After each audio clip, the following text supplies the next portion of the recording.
যে কোনো বিজয় উদযাপনের ইসলামিক পদ্ধতি কি, রাসূল সাল্লাল্লাহু আলাইহি ওয়াসাল্লাম এবং সাহাবায়ে কেরাম কিভাবে বিজয় উদযাপন করেছেন।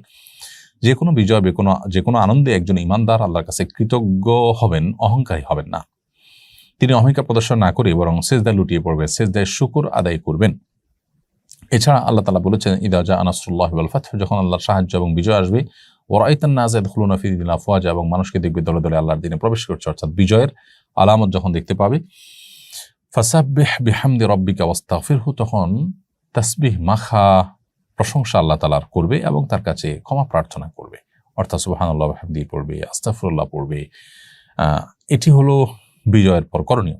নবী করিম সাল্লাল্লাহু আলাইহি ওয়াসাল্লাম মক্কা বিজয়ের পর তিনি মক্কার মানুষদের প্রতি ক্ষমাশীলতা প্রদর্শন করেছেন, সবাইকে ক্ষমা করেছেন এবং কোনো প্রকার প্রতিশোধ পরায়ণতা তিনি প্রদর্শন করেননি।